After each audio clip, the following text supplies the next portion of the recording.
Hey everyone! Today we're going to discuss the secrets and other things you might have missed while watching the newly released Hotel Transylvania 4, Transformania. If you like the video, be sure to leave us a like and subscribe to the channel to not miss out on any future content regarding your favorite animation movies. Without further ado, let's get started. The regular setup of Hotel Transylvania films tends to revolve around Dracula actually attempting to keep a secret from Mavis for one purpose or the other, then causing trouble and digging himself out of it.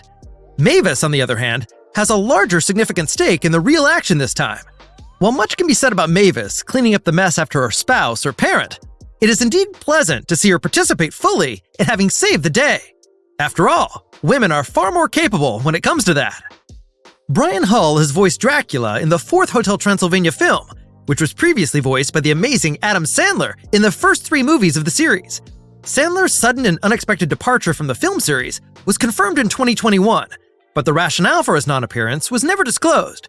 The adjustment was widely speculated to be the result of scheduling issues and pay disagreements over a smaller budget, though neither Sandler nor Sony ever affirmed this.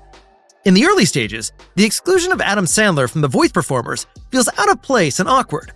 Hull, on the other hand, tends to grow into the position rather well, bringing heart-wrenching compassion and understanding to the sense in which he reevaluates his nervousness to accept Johnny as his family.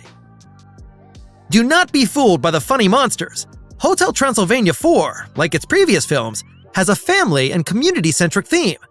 Mavis develops a relationship with Johnny in the first Hotel Transylvania. Mavis and her husband are married and have their first baby in Hotel Transylvania 2.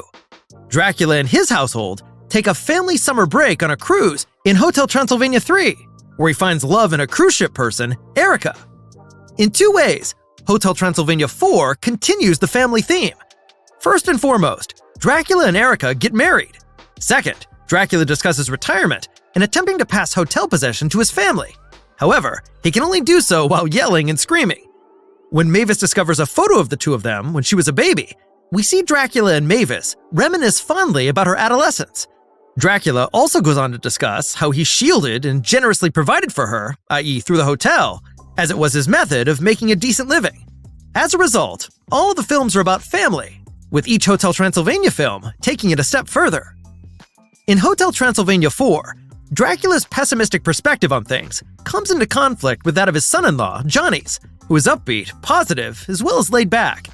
Drac's deep suspicious behavior toward Johnny is awarded the Freaky Friday remedy when he is transformed into a human, while Johnny converts into a dragon. Dracula is in emotional turmoil. Johnny, on the other hand, is optimistic.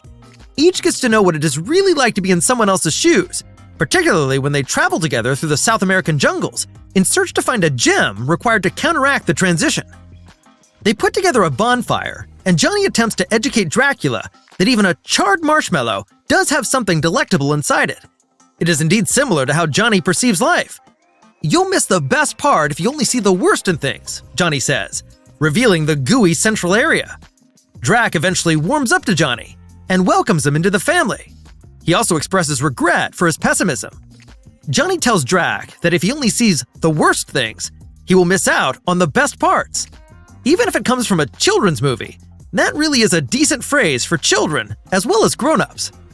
The novel film opens with Dracula going to be celebrating the 125th annual celebration of his hotel, with a secret agenda to publicly declare his retirement and simply handing over the enterprise to Mavis, and, slightly hesitantly, to her scatterbrained and irritatingly overzealous human husband, Johnny.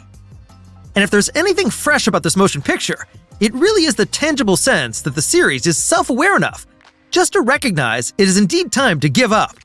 This film never tries to elicit the same emotional responses as Pixar's Toy Story sequence, but it really is clear that the film producers consider introducing the idea of Drac's retirement because it might very well be time for the series to kick the bucket as well.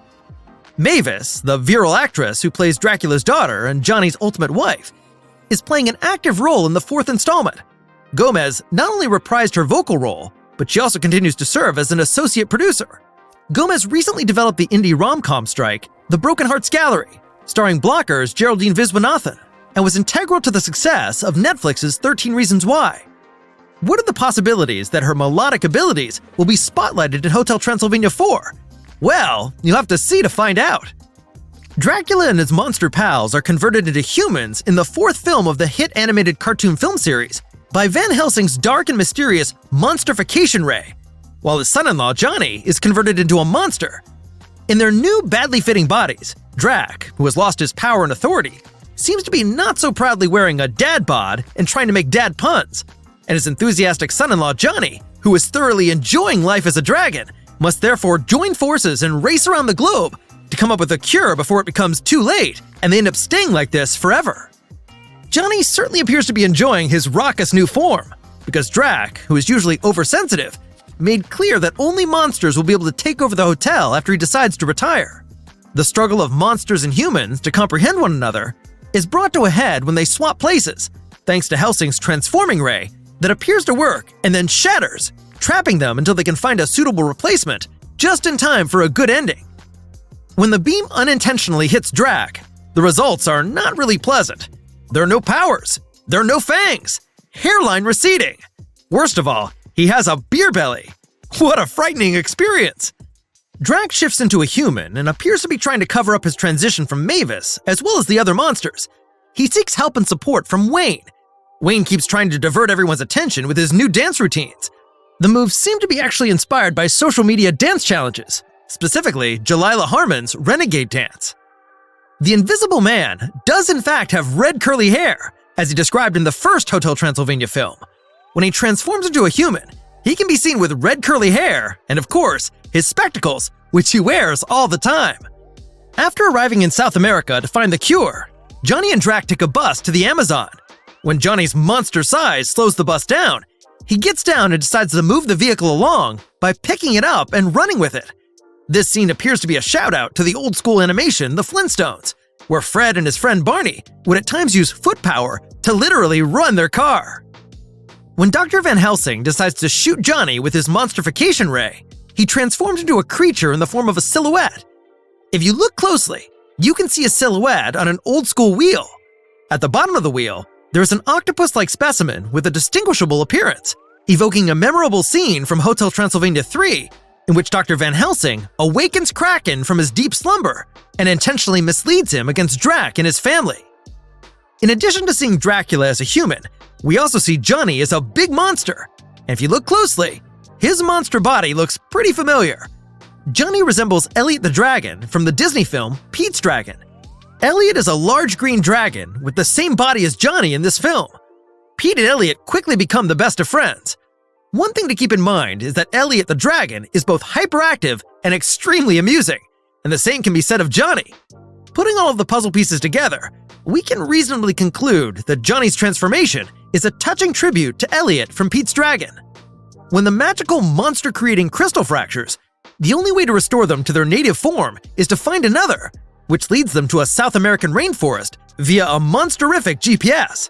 So, it's a car ride with two vastly distinct people, Drac and Johnny, who are now completely different from themselves and with each other, constantly learning along the way. That is probably what makes it so enjoyable to watch, because the protagonists are so far eliminated from their most foundational sense of identity. Drac's despair about not being capable of flying or using mind control, to take great pleasure at having to experience what we take for granted, sunlight. He may be a vampire, but he is terrified when he tends to come face to face with some other type of bloodsucker, mosquitoes. Sadly, Hotel Transylvania 4 is the series' final part. Not only was the film marketed as the final movie in the series, but it also neatly holds up the characters' adventures, making for a satisfying conclusion without breaking heart and soul or making children feel like this is the epilogue. Transformania is Dracula's delightful and highly entertaining goodbye to his viewing public. But who can say? Never say never is the rule in the entertainment world. While there are no expectations from the cast and crew to return anytime soon, we may be seeing the protagonists in some form again during the coming years.